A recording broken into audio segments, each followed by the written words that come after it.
اسلام اور اخلاق حسنہ، اس میں کوئی شک نہیں کہ دنیا کے سارے مذہبوں کی بنیاد اخلاق پر ہے۔ چنانچہ اس عرصۂ ہستی میں جس قدر پیغمبر اور صلحاء آئے، سب کی یہی تعلیم رہی کہ سچ بولنا اچھا ہے اور جھوٹ بولنا برا سے برا ہے، انصاف بھلائی ہے اور ظلم برائی ہے، خیرات نیکی ہے اور چوری بدی ہے۔ لیکن مذہب کے دوسرے ابواب کی طرح اس باب میں بھی محمد رسول اللہ کی باعث تکمیل حیثیت رکھتی ہے۔ ایمان جو مذہب کا اصلی اصول ہے، لیکن اس بنا پر کہ وہ دل کے اندر کی بات ہے جس کو کوئی دوسرا جانتا نہیں، اور زبان سے ظاہری اقرار ہر شخص کرتا ہے، اس لیے اس ایمان کی پہچان اس کے نتیجے اور آثار یعنی اخلاق حسنہ کو قرار دیا گیا ہے۔ چنانچہ عبادت کے ساتھ ساتھ اخلاق کو بھی اہل ایمان کی ان ضروری صفات میں گنایا گیا ہے جن پر ان کی کامیابی کا مدار ہے۔ فرمایا، بے شبہ وہ ایمان والے کامیاب ہوئے جو اپنی نماز میں خشوع اور خضوع کے اطمینان کے ساتھ ادا کرتے ہیں، اور جو زکوٰۃ دیا کرتے ہیں، اور جو اپنی شرمگاہ کی حفاظت کرتے ہیں، اور جو اپنی امانتوں اور اپنے وعدوں کا لحاظ رکھتے ہیں، اور جو اپنی نمازوں کی پابندی کرتے ہیں۔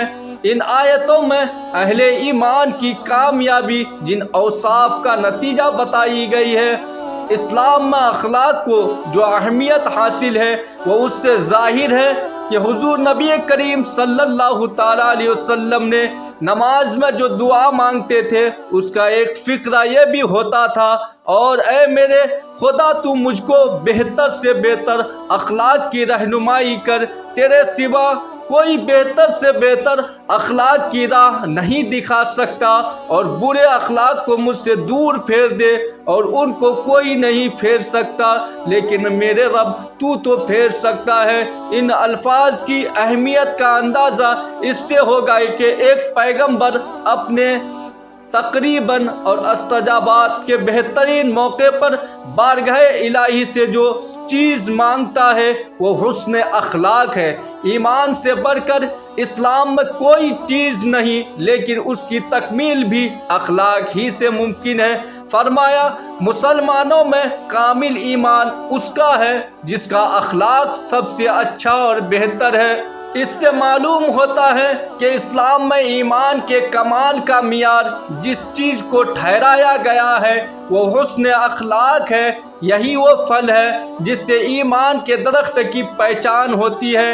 حضور صلی اللہ تعالیٰ علیہ وسلم کے عہد مبارک میں دو صحابی بیویاں تھیں، ایک رات بھر نماز پڑھتی، دن کو روزہ رکھتی اور صدقہ دیتی، مگر اپنے زبان سے پڑوسیوں کو تکلیف پہنچاتی تھی۔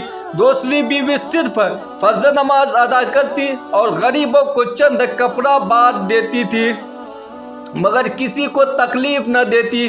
حضور صلی اللہ تعالیٰ علیہ وسلم سے ان دونوں کی نسبت سے پوچھا گیا تو آپ صلی اللہ تعالیٰ علیہ وسلم نے پہلی کی نسبت سے فرمایا کہ اس میں کوئی نیکی نہیں، وہ اپنی بدگمانی کی سزا بھگتے گی، اور دوسری بیوی کی نسبت سے فرمایا کہ وہ جنتی ہوگی۔ ان دونوں بیویوں کی سیرتوں کے جو مختلف نتیجے پیغمبر اسلام کی زبان فیضان ترجمان سے ظاہر ہوئے ہیں، وہ اسلام میں اخلاق کی حیثیت کو پوری طرح نمایاں کر دیتے ہیں۔ عقائد کی حقیقت اور اہمیت انسان کے تمام افعال، اعمال اور حرکت کا محور اس کے خیالات ہیں، یہی اس کو بناتے ہیں اور بگاڑتے ہیں۔ یہ عام خیالات در حقیقت اس کے چند غیر اور غیر مشکوک اصولی خیالات پر مبنی ہوتے ہیں۔ انہی اصولی خیالات کو عقائد کہتے ہیں۔ یہی وہ نقطہ ہے جس سے انسانی عمل کا ہر خط لکھتا ہے، اور اس کے دائرے حیات کا ہر خط اسی پر جا کر ختم ہوتا ہے۔ ہمارے تمام افعال اور حرکات ہمارے ارادے کے تابع ہے۔ ہمارے ارادے کا محرک ہمارے خیالات اور جذبات ہیں، اور ہمارے خیالات اور جذبات پر ہمارے اندرونی عقائد حکومت کرتے ہیں۔ عام بول چال میں انہی چیز کی تعبیر ہم دل کے لفظ سے کرتے ہیں۔ اسلام کے معلم نے بتایا کہ انسان کے تمام اعضاء میں اس کا دل ہی نیکی اور بدی کا گھر ہے۔ فرمایا انسان کے بدن میں گوشت کا ایک ٹکڑا ہے، جو اگر درست ہے تو تمام بدن درست ہے، اور اگر وہ بگڑ گیا تو تمام بدن بگڑ گیا، ہاں وہ ٹکڑا دل ہے۔ قرآن پاک نے دلی قلب کی 3 کیفیت بیان کی ہے۔ سب سے پہلے قلب سلیم، سلامت دل جو ہر گناہ سے پاک رہ کر نجات اور سلامتی روئی کے راستے پر چلاتا ہے۔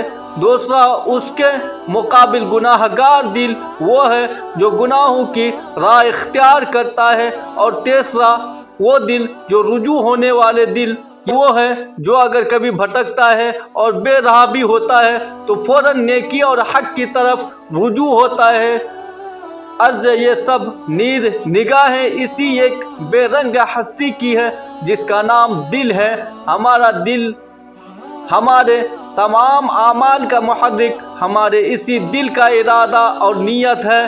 اسے بھاپ کی طاقت سے اس مشین کا ہر پرزہ چلتا ہے اور حرکت کرتا ہے۔ اس لیے آپ نے فرمایا تمام کاموں کا مدار نیت پر ہے۔ محمد رسول اللہ کی تعلیم نے علم و عمل اور تصور اور فعل عملیات میں ثابت کیا، مگر زور انسان کی عملیات پر صرف کیا، اور جو دل کی اصلاح کرے اور عمل کی بنیادی اخلاق اور عبادت کی احساسات قرار پا سکے، عقائد کے فلسفانہ اور تصورات اور نظریات کی تصحیح و تفصیل کر کے عملیات کو برباد نہیں کیا۔ چند سیدھے سادے اصول جو تمام سچائی اور واقعی حقیقت کا ظہر اور خلاصہ ہے، ان کا نام عقیدہ اور ان پر یقین کرنے کا نام ایمان رکھا ہے۔ آپ نے شرح الفاظ میں عقائد کے صرف 5 اصول تلقین کیے: خدا پر ایمان، خدا کے فرشتوں پر ایمان، خدا کے رسولوں پر ایمان، خدا کی کتابوں پر ایمان، اور اعمال سزا اور اعمال جزا کے دنوں پر ایمان۔ یہ تمام حقائق ہیں جن پر دل سے یقین کرنا اور زبان سے اقرار کرنا ضروری ہے۔ ان کے بغیر خالص عمل کا وجود نہیں ہو سکتا۔ اللہ تعالیٰ پر ایمان کے اس جہان کا تنہا خالق ہے اور مالک ہے، اور ہر ظاہر باطن سے آگاہ ہے، تاکہ وہی ہمارے کاموں کا قبلہ مقصود قرار پا سکے، اور اس کی رضا جوہی اور اس کی مرضی کی تکمیل ہمارے اعمال کی تنہائی ہے۔ آیت ہو اور ہم جلوت کے علاوہ خلوت میں بھی گناہوں اور برائیوں سے بچ سکے، اور ہر نیکی کو اس لیے کرے اور ہر برائی سے اس لیے بچے کہ یہی ہمارے خالق کا حکم ہے اور یہی اس کی مرضی ہے۔ اسلام جس دن سے مذہب بنا اسی دن سے وہ سلطنت بھی ہے۔ اس کی مسجد، اس کا دیوار، اس کا منبر، اس کا تخت تھا۔